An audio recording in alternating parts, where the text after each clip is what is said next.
teenager called Lisa, who was like, they looked really similar. They shared a fake ID. They were like sisters. And one day when they were in their late teens, they went to Ocean City for a day out. And Lisa decided to hitchhike back to New Jersey where she lived. And so Lisa said bye to her. And the next day she gets a call saying Lisa had not arrived. So she waits and waits. She has this terrible summer waiting to find out what happened. And then they discover that Lisa had been gang raped and murdered. Her body was found underneath a house where it had been eaten by animals. And Lee became convinced at that time that Lisa had, for various reasons, that Lisa had been killed as part of a gang initiation ceremony. She's like, I'm going to destroy these gangs. I'm going to dedicate my life to destroying these gangs. She goes and applies to become a police officer. And for years, she's this, hardline cop, right? Takes real pleasure in busting people. But Lee started to notice a few things. First thing was, when you're a cop and you arrest a rapist, there are fewer rapes in your town the next week, right? When you are a cop and you bust a pedophile, fewer children get sexually abused.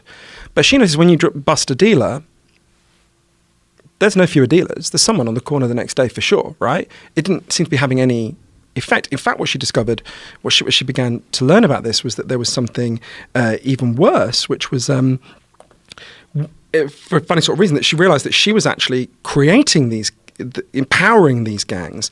So the best way to explain this is, if you imagine, obviously when you ban drugs, they don't disappear, right? They're transferred from the people who used to control them, licensed legal businesses, to armed criminal gangs, right? And these armed criminal gangs operate in a different way to legal businesses. So if you imagine, if you and me decided we want to go and steal now a bottle of vodka, right?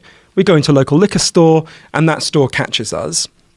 They'll call the cops will come and take us away. That liquor store doesn't need to be violent, it doesn't need to be intimidating. They've got the power of the law to uphold their property rights. Okay, now imagine we wanted to steal a bag of Coke, right? If we go to the guy near here, I'm sure there is someone who sells Coke, and he catches us, he can't call the cops, obviously. Cops would arrest him. He has to fight us. Now, if you're a dealer, you don't want to be having a fight every day, right? You want to establish a reputation for being so frightening that no one will dare to fuck with you, right? So you establish your place in that neighborhood through aggression, through violence, and you maintain it through aggression and violence, right? Legal businesses compete on cost and quality of product. In illegal markets, people compete on how much of a frightening fucker you're prepared to be, right? As a writer called Charles Bowden put it, the war on drugs creates a war for drugs, right? It transfers it to these criminal gangs who have to operate through violence to protect their property rights.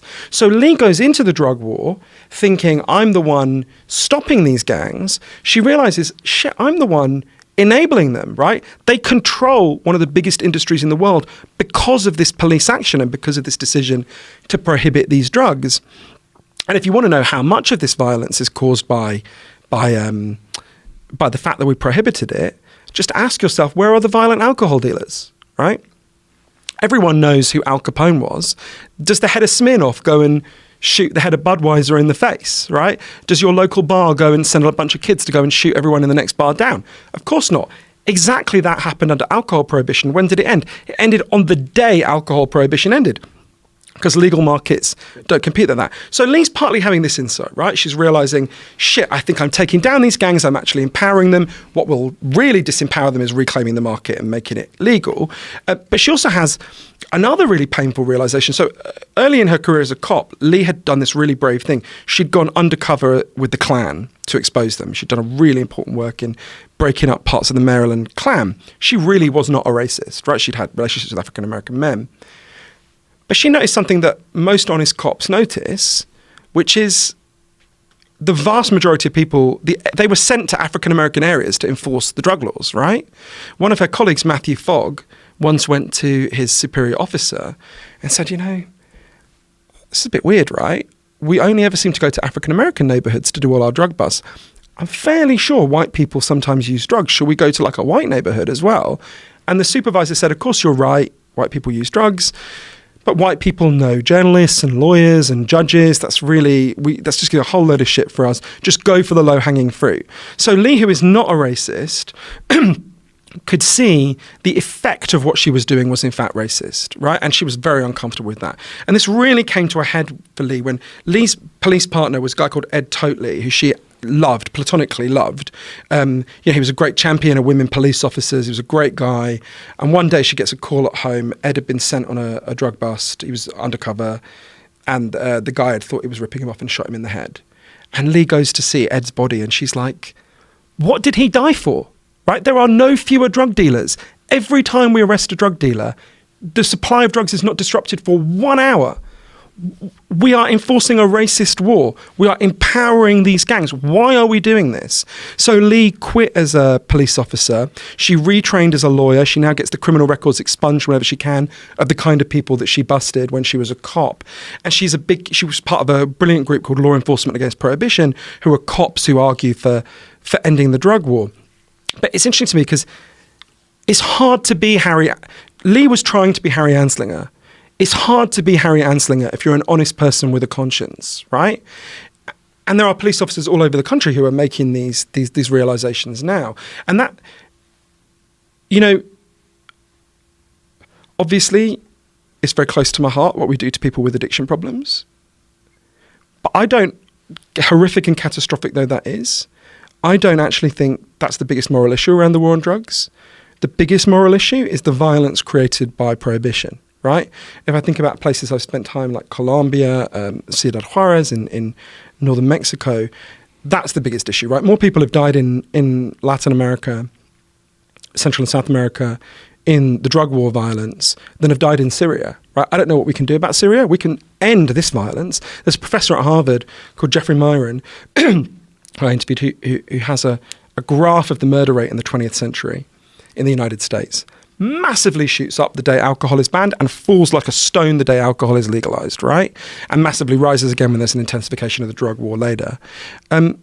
We can end a huge amount of this violence, right? We can do what Switzerland did. We can do what's happening here. So what's stopping us? So I think the main thing... Because this is a logical conclusion based on facts and based on cases like Portugal and Switzerland. I mean, there's obviously data. So people are aware of this. So people must be confronted with this data. To this day, people know that the prohibition on alcohol was a massive disaster and no one would ever accept it again. We're slowly starting to realize that marijuana, at least for some people, is safe and reasonable and should be used recreationally and has some massive benefits medically. So we're starting to see legalization both for recreational use and clearly for medical use is spread. I think, what did we decide, what was it? I think it's like there's a certain amount of states where it's just fully legal recreationally and more where it's medical. But I think it's more than 18 states total now. Yeah, soon we're going to be half of the American population. It should be 100%, right? Course, I mean, we all... It is in Canada. And it should be, yes, it is in Canada, as it should be for alcohol. But what is the stop? What is the wall between this and legalization of all these other drugs and counseling and implementing some sort of a Switzerland-like program? I think you've gone to the really important question. So there's a range of things. Is public perception a big one? I think you've gone to the most important, right? So some people say it's the vested financial interest in the existing system. That's true. If you look at who funds the no campaigns whenever they want to legalize marijuana, you can see the interests, right? Prison guard unions, alcohol companies, because they don't want a commercial competitor, religious fundamentalist groups like Mormons, not that all Mormons are fundamentalists, but the groups that funding this are. So it's partly that, but I think you're right. I don't think that's the main thing that's going on. It's significant and real, but I don't think it's the main thing that's going on. The main block is huge majorities of Americans, more than 80%, say the war on drugs has failed and been a disaster. And yet most people are afraid of the alternatives, right? And so I think there's two things going on. There's ignorance about what the alternatives actually mean. So one of the reasons why Chasing the Scream is written as I went to all these places, from the killing fields in northern Mexico to Switzerland, is because way too often in this debate, we talk like we're a philosophy seminar. People go, well, what would legalization mean? How would it work? And they go into this weird, abstract conversation. I'm like, fuck that. Here's a plane ticket to Geneva. Here's a plane ticket to Lisbon. Here's a plane ticket to Colorado, right? It's not rocket science, right? I've been to the places that have tried these things. We can see the results, right? Then they're not, legalization is not an app, or decriminalization, I can explain the difference if you want, are not abstract Yeah, questions. what's the key differences between legalization and So decriminalization? decriminalization is where you stop punishing users, but they still have to go to armed criminal gangs to get their drug. Legalization is where you open up some legal route for people to get their drugs, and that varies according to the drug, right? So I guess the kind of headline would be decriminalization shuts down Orange is the New Black, and legalization shuts down Breaking Bad and Narcos, right? And of course we need to do both, right? We need to decriminalize use and legalize supply.